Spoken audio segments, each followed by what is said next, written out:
all advanced. It's the opposite of advanced. The primitive people living in such poverty-stricken that first visited the island could not have been responsible for such socially advanced and technologically complex tasks as carving, transporting, and erecting the statues. Basically what they're saying is, we come to this island and we find these people cannibalistic. We find them living in these horrible conditions. We find the place dirty. We find them living in caves. Yet all across this island are these massive statues. And it's such a complex task. It's very difficult. It requires a lot of wealth. Not necessarily wealth, but it requires a lot of free time. That means that people must be eating well, must be doing well, must be learning, must have some sort of school or some sort of learning ability that people can learn how to carve these statues, especially if they're making 600. There's 600 of them scattered all over the island. And not just carving them, but transporting them, getting them from where the stones are at all over the island, and then putting them up. They're not facing downward. They're facing upward. They're erect. Okay?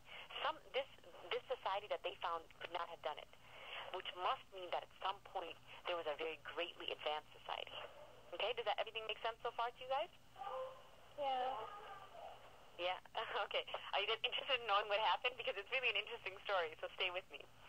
Easter Island, therefore, became a mystery, and a wide variety of theories were advanced to explain its history. Some of the more fantastic ideas involved visits by spacemen or lost civilizations on continents that had sunk into the Pacific, leaving Easter Island as a remaining chunk of that civilization. The Norwegian archaeologist Thor Heyerdahl, in his popular book Aku Aku, written in the 1950s, emphasizes the strange aspects of the island and the mysteries that lay hidden in its history. He argued that the island was first settled from South America, and that from there the people inherited a tradition of monumental sculpture and stonework, similar to the great Inca achievements. To account for the decline, he introduced the idea that at a late stage, other settlers arrived from the west, and began a series of wars called the so-called long years and the short years that destroyed the complex society on the island. While this theory is less extravagant than some of the others that had been put forward, it has never been generally accepted by other archaeologists. The history of Easter Island is not one of lost civilizations and esoteric knowledge. Esoteric knowledge means knowledge that only a few people have.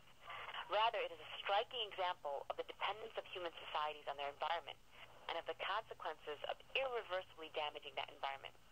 It is the story of a people who, from an extremely limited resource base, constructed one of the most advanced societies in the world for the technology they had available. However, the demands placed on the environment of the island by this development were immense. When it could no longer withstand the pressure the society had been painfully built up over the previous 1,000 years fell with it. Okay? Do you guys get that so far? Does that sound okay? Okay, we're gonna skip this next paragraph because it just talks about the people coming in over the. They actually don't come from South America. They actually come from the west. They come from Samoa, like off near Australia and Hawaii. They actually are coming in from China and those kinds of places, and they're settling over into Easter Island. Okay, so come to that next. So come to the next paragraph that's on page 3, and it's the second paragraph on that page when the first people found Easter Island.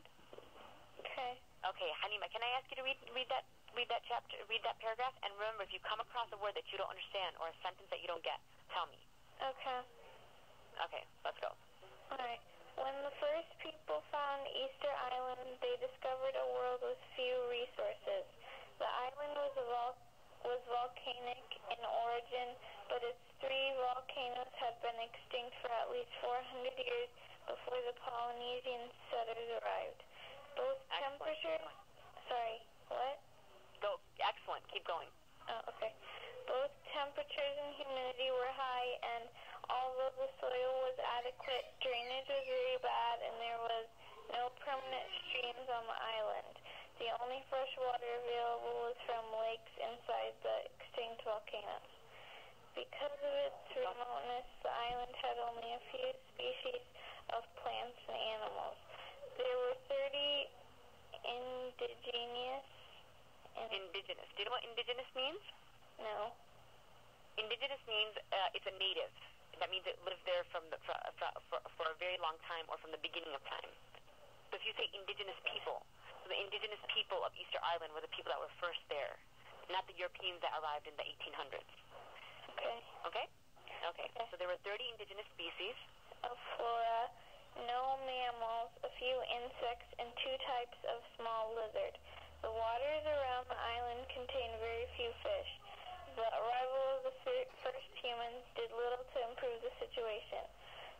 The Polynesians in their home islands depended on a very limited range of plants and animals for subsistence.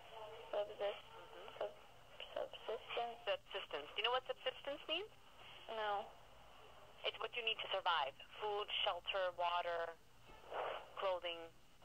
Okay. Okay? Keep going. Okay.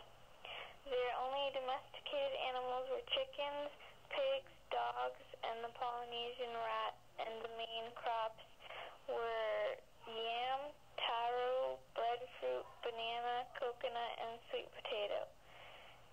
The settlers on Easter Island brought only chickens and rats with them, and they soon found that the climate was too severe for semi-tropical plants such as breadfruit and coconut, and extremely marginal for the usual mainstays of their diet, taro and yam. So basically what they're saying is that the people that came to Easter Island brought with them, there was really very little on the island to really make a really good living for themselves, because nothing grew in abundance and nothing grew that was really that great. But they brought chicken with them and sweet potato and breadfruit and banana. Those did pretty well, so they just kind of went with that. And they really couldn't use the things that they were mainly used to, which were taro and yam. They really couldn't use those 2 things. That's all it's saying. Continue, please. Okay. The inhabitants were therefore restricted to a diet based mainly on sweet potatoes and chickens. The only advantage of this monotonous, though Monotonous? Okay. Monotonous means one tone. So when you have a monotonous diet, that means you're eating the same thing over and over again. If you're talking and you have a monotonous rhythm, that means you're just talking in one rhythm, one tone. Okay. So the only advantage of this, yeah? Okay. The nutritionally adequate diet, okay, I'll just start over. The only advantage to this, how do you say that again? Monotonous? Monotonous. The nutritionally adequate diet was that cultivation of the sweet potato was not very demanding and left plenty of time for other activities. Yeah, so this is very important. They might not have had a lot, and they might not have had the best thing to eat, but they had something that was adequate. They had a diet that was adequate. That means adequate means it was sufficient. It was good enough. They whatever they were eating with the chickens and the sweet potatoes, it was enough to keep them going. It was enough to keep them nutritionally healthy, and they were fine. But the most important aspect about having chickens and the sweet potato was that it wasn't demanding to grow that food at all. So they had a lot of time. Okay? All right, Khadija, can you read the next paragraph, please? Khadija? Yeah. It is not known how many settlers arrived in the 5th century, but they probably numbered no more than 20 or 30 at most. As the population slowly increased, the forms of social organization familiar with the rest of Polynesia were adopted. The basic social unit was the extended family, which jointly owned and cultivated the land. Closely related households formed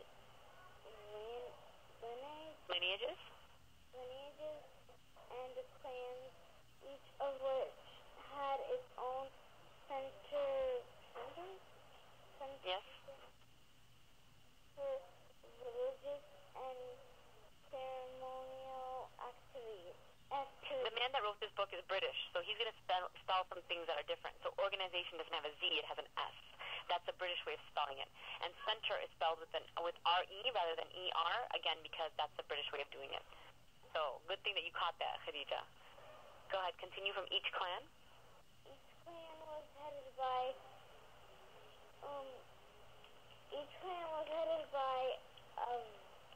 I